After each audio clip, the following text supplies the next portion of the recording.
Hey guys, so before we begin this episode, I do want to say that tomorrow will be the beta for Battlefront 2, which is releasing. I'm extremely excited for it, and I have early access to it. So I'll be live streaming all day here on the main channel for just October 4th. Then I'll go back to the gaming channel, for which is linked below. We would be honored if you would join us.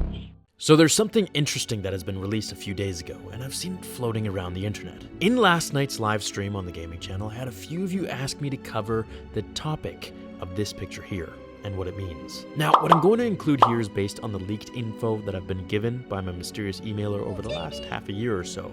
So if you don't want to know about the spoilers, then turn away now. So let's examine it. It looks pretty cool, right? It looks like Sith eyes, but I'm almost 100% sure that it isn't. Now, what could it be? His eyes are golden yellow, like Palpatine's, and they do pretty much look like Sith eyes, but they're not really. So first let's cover the fine physical details, then I'll outline what really is happening, or at least to the best of my knowledge. Sith eyes are crimson yellow with a bold edge around the pupil. This just isn't the case here in Kylo's image. It looks to be a reflection of some sort. But if we look closer, it looks a lot like fire.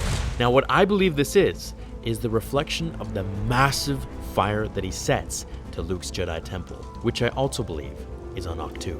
The film will come to a huge duel where Kylo defeats Rey and then goes against Luke, where Kylo ends up fighting his old master and defeats him. But at this point, Luke isn't really himself. He's all delirious and confused, which I guess sets it up well for episode 9, for Luke to come back at full power. Now, when I read that in the email, I was kind of skeptical because, well, how can Luke lose to Kylo Ren? It just doesn't really make sense. But if he's under some sort of influence, or he's delirious, or just not himself, I guess that could play into it. Or maybe he doesn't even lose at all. But from what I'm told, is that he does. Now, there won't be Sith in The Last Jedi just like Luke says the Jedi must end. It's a completely new era and a new philosophy that we're going to have to adopt and learn as we go along.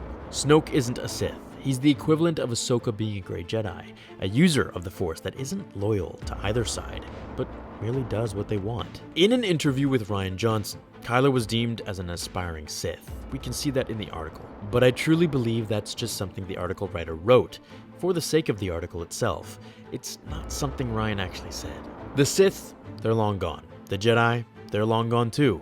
It's now something so much bigger, something fresh, and it's the use of the dark side and the light to create something much more powerful than either one could be on their own. A fusion of the two put together, if you will, just like Kylo and Rey are the perfect split of the light and dark. This kind of makes you realize why Snoke wants Rey so badly, because if he absorbs Kylo and her, then he will be ready to fight Luke. How will this play into The Last Jedi? How will this play into exactly what Snoke has been saying about the light and dark? What do we have to look forward to for the film's biggest twist at the end? And why is sand so rough? What? Thanks for watching, everyone. If you do want me to make a video on Leia's fate in The Last Jedi, or what I've been led to believe, at least, is her fate, let me know and I'll make that video as well at some time this week. Until then, I want you all to look forward to the trailer dropping on October 9th, and of course, I will have a breakdown for you as well.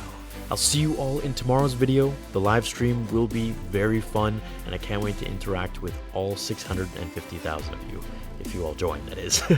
I'll see you all then, my fellow Jedi and Sith friends, but before I go, remember, The Force will be with you always.